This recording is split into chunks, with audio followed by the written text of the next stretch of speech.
गीता में श्री कृष्ण ने कहा है कि आत्मा कभी नहीं मरती, आत्मा अमर है। आत्मा ना जन्म लेती है न मरती है। आत्मा एक ऐसी ऊर्जा है जो एक शरीर से दूसरे शरीर में प्रवेश करती है और समय आने पर उस शरीर को छोड़कर चली जाती है और तब तक किसी नए शरीर में प्रवेश नहीं करती जब तक आदेश ना हो। आज हम आपको श्रीमद् भागवत गीता के एक ऐसे अध्याय के बारे में बताने जा रहे हैं जिसमें श्री कृष्ण ने कहा है कि आत्मा अमर है, उसे न तो कोई मार सकता है न ही नष्ट कर सकता है। हिंदू पौराणिक कहानियों के अनुसार आत्मा मरने के बाद विभिन्न पड़ाव पार करती है। यमलोक जाने के लिए वह कई तरह की अड़चनों को पार करते हुए जाती है और यमलोक पहुंचने पर ही उस आत्मा के पाप पुण्य का लेखा जोखा होने के बाद उसे स्वर्ग या फिर नर्क की प्राप्ति होती है। कितनी रोचक है ये पौराणिक तथ्य। कभी कभी मन में यह जिज्ञासा उत्पन्न होती है कि काश हम अपनी आंखों से वह दृश्य देख सकते, क्योंकि खुद देखने के बाद ही बातों पर यकीन होता है। कैसे आत्मा शरीर से अलग होती है, कैसे वह अपनी यात्रा आरंभ करती है, किस प्रकार से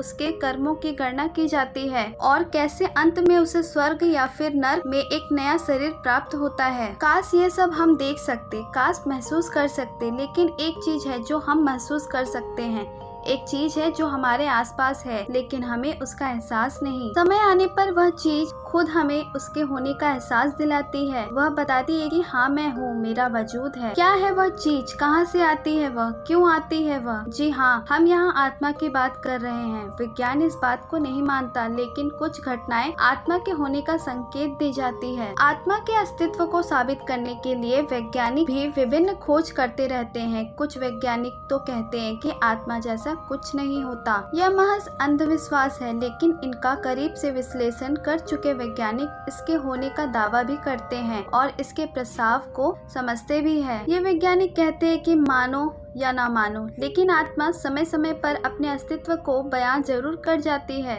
एक या दो बार शायद कोई व्यक्ति आत्मा के होने को महज एक इत्तेफाक मानकर नजरअंदाज कर सकता है, लेकिन वह है, इस तथ्य को आप दरकिनार नहीं कर सकते। हिंदू मान्यताओं के अनुसार कुल 4 प्रकार के शरीर होते हैं, जिनमें से पहला हमारा जीवित शरीर है, जिसे जब आत्मा छोड़ देती है तो वह एक पार्थिव शरीर बन जाता है। इस पार्थिव शरीर को छोड़ने के बाद आत्मा एक छोटी सी रोशनी के आकार का शरीर ले लेती है, जिसे सूक्ष्म शरीर कहा जाता है। यह इतना छोटा होता है कि दिखाई नहीं देता, लेकिन यह शरीर हमारे आसपास मौजूद होते हैं। यह तथ्य 100% सही है। मुंडकोपनिषद के अनुसार सूक्ष्म शरीरधारी आत्माओं का एक संघ है।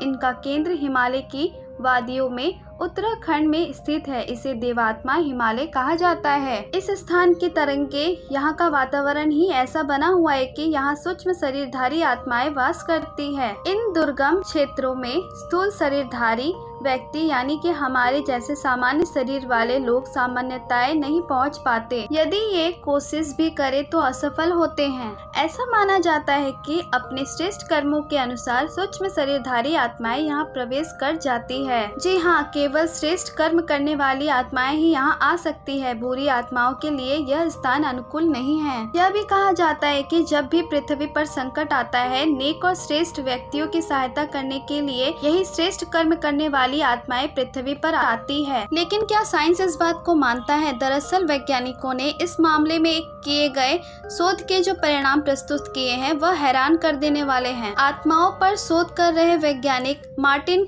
गार्डनर का कहना है कि इन संसार में हर दिन हजारों व्यक्तियों के साथ ऐसी छोटी बड़ी घटनाएं घटती रहती है, जिसे महज संयोग या अपवाद मानकर खारिज कर दिया जाता है। लेकिन क्या यह सच में कोई संयोग है या ये आत्माएं ही है जो अपने होने का एहसास दिलाती है? मार्टिन का कहना है कि हर किसी को तो नहीं, लेकिन ये आत्माएं कुछ लोगों के साथ संपर्क जरूर साधती है। वे क्यों आती है और किस उद्देश्य से आती है, यह कहना बहुत मुश्किल है। उनके आने का उद्देश्य को समझना हम आम मनुष्य के बस में शायद नहीं है, लेकिन वे आती है यह तो तय है। मार्टिन ने कहा कि आप यकीन नहीं कर पाएंगे कि कैसे ये आत्माएं हम मनुष्य से संपर्क बनाती है। इनके पास कुछ ऐसी शक्तियां हैं जो इंसानी शक्तियों से मिलकर संपर्क बनाती है। वैज्ञानिकों का मानना है कि सूक्ष्म शरीरधारियों में एंटोप्लाज्म नामक एक सूक्ष्म द्रव्य मौजूद होता है। संभवतः जीवात्मा इन्हीं का उपयोग करके भौतिक आकार ग्रहण करती है। अगर आपको यह कहानी पसंद आई है तो इस वीडियो को लाइक करें, कमेंट करें और सब्सक्राइब जरूर करें।